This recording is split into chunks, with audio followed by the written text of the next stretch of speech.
her battle with her health this year, Nicole has kept her positive attitude and high spirits through it all. I am pleased to present our first Luminaria speaker, Nicole West.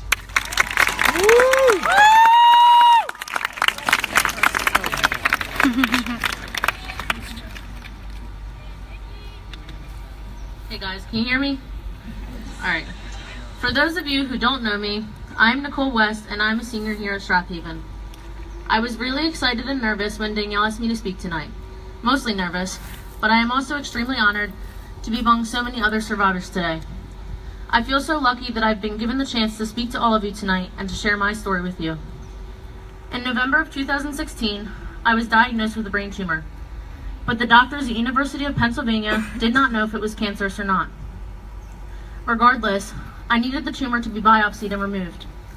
On December 19th, 2016, possibly the scariest morning of my life, I had my first brain surgery. I had a craniotomy of my right frontal lobe to remove the tumor in order to perform a biopsy test on a piece of the tumor's tissue. My family was terrified, probably more than I was, and seeing them so scared made me truly realize how cared for I am. When I woke up, I found out that they were not able to remove all of the tumor, and it was up to the biopsy result on whether I would need more surgery or not. A few short weeks later, as I was recovering from my first surgery, I heard those words uttered to me in my surgeon's office for the first time ever: "It's cancerous." I was diagnosed through the surgery and MRI scanning with a grade 2 malignant astrocytoma, a type of brain tumor that, thankfully, my doctors had caught very early. However, I was told I was going to need more surgery in order to remove all of the cancer in my brain. When I found out I had cancer, time stopped.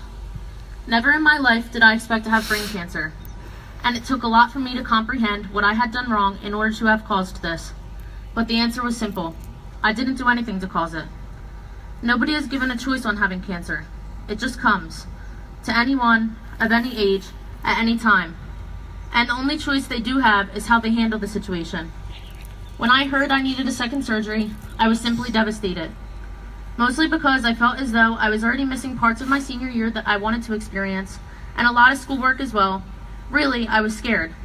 But I made the decision to put on a strong face and remain positive throughout my battle with cancer. It was not always easy to keep up the good spirits, however. I remember my dad saying to me many times, "Just breathe through it," as yet another needle was going into my arm. Meanwhile, my mom was on my other side, holding my hand tighter than she ever had in my entire life. This gave me all the more strength to stay positive through this ordeal. On January 16th, 2017, I had my second surgery. But the second time around was not nearly as easy as the first. Recovery was harder, longer, and much more painful, but I still knew that the best choice for myself was to stay positive. 4 days after my surgery, on January 20th, I got some of the best news I have ever received.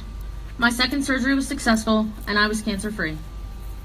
I had never felt more fortunate in my life that my battle was almost over. However, sometimes I find it troubling to label myself as a survivor because I found my situation to be exceptionally lucky among so many other people who battle cancer every day. I did not need chemo or radiation. Every cancer fighter, cancer survivor, and I have something in common though.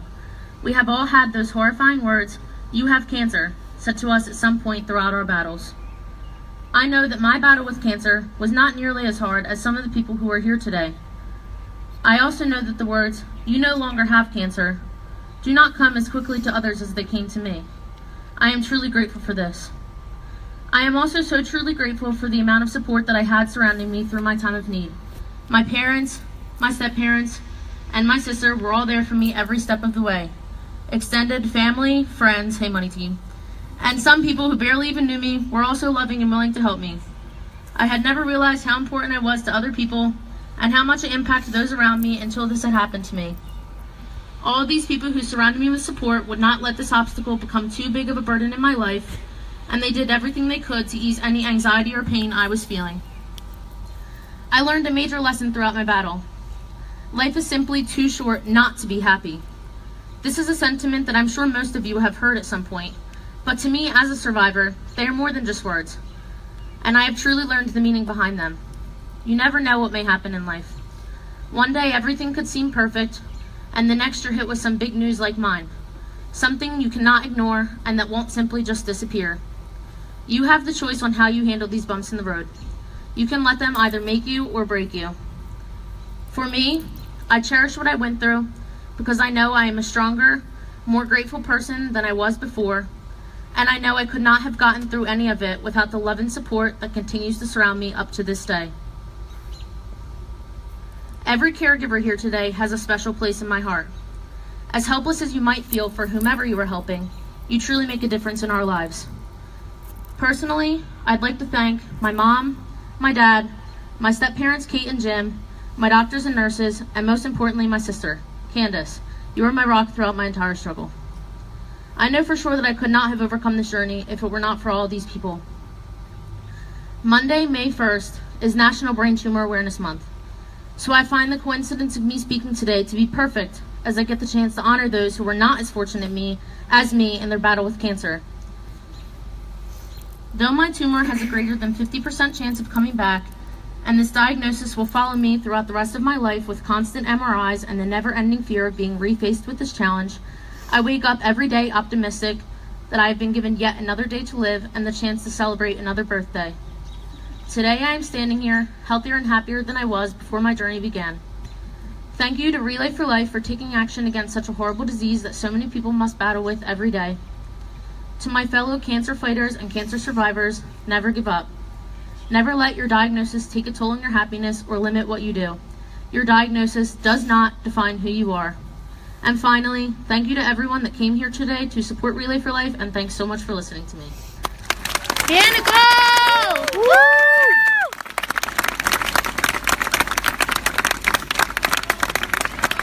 Love you! We love you! Thank you so much, Nicole, for your beautiful words. They're truly inspiring. Now we'd like to welcome our next speakers, Molly Divis and her mother, Mary Beth Divis. Cancer is an incredibly painful and testing disease not only for the patient, but